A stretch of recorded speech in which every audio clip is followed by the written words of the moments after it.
also want to ask you, Ajay, and this is a very fundamental part of your business also, almost structural in nature, is this division between theaters and OTT. I mean, a lot has been said about that.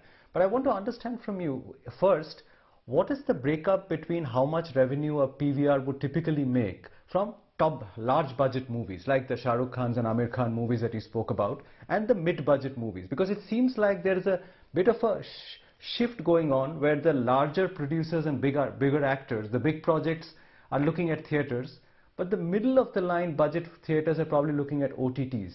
Could there be a bit of a carving up of that market in that sense between the multiplexes and the OTTs?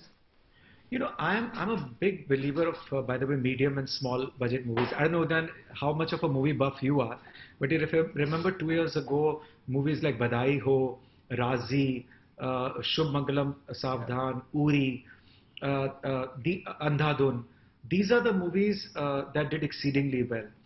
So not only I noticed it as a PVR exhibitor, but also the film fraternity realized that you can make a movie for, let's take a number, 10, 15, 20 crores, which doesn't require a big budget, and that can also end up being 150 crores if you give it a clear theatrical run. So I think that debate is also almost getting over. And the smaller budget movies got sold to OTT platforms during this closure of cinemas because India is a very mom and pop, fragmented film fraternity. It is not like where four studios have got deep pockets and they're making movies. So the holding power of the smaller mom and pop film producers in India is very little. So they immediately sell it off when they get to know that theaters haven't opened. So, but they also believe a lot in the theatrical business. And the monetization journey of any content has been theatrical, 60-65% revenue. Then you go to OTT now, then you go to satellite, and then you monetize it on other airline and all that. If you actually shrink the windows, or if you bypass anything, actually you're leaving a lot of money on the table. And it works for everybody. It works for the OTT players as well, because OTT players were actually buying without watching the movie.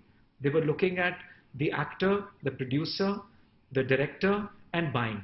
And suddenly they realized nobody saw the movie. So the subscription rates that they thought will increase never increased.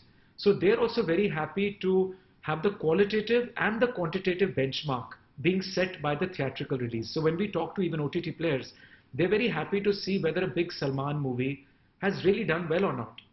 Now, if it has not done well, for example, then they can go back to the producer and say, sorry, I can't pay you an arm and a leg. However, if a small Ayushmann Khurrana movie does exceedingly well, so even the producer can say, listen, by the way, my movie did 120 odd crores, and now I want to charge this much. The consumer who didn't see it first time around, he's also very happy. Oh my God, this movie did very well. I missed it theatrically in the first 8-week run. The moment it comes on the OTT platform, he's also very happy. So it's no longer a binary discussion, according to me. It is not either or. It is coexistence of both the platforms.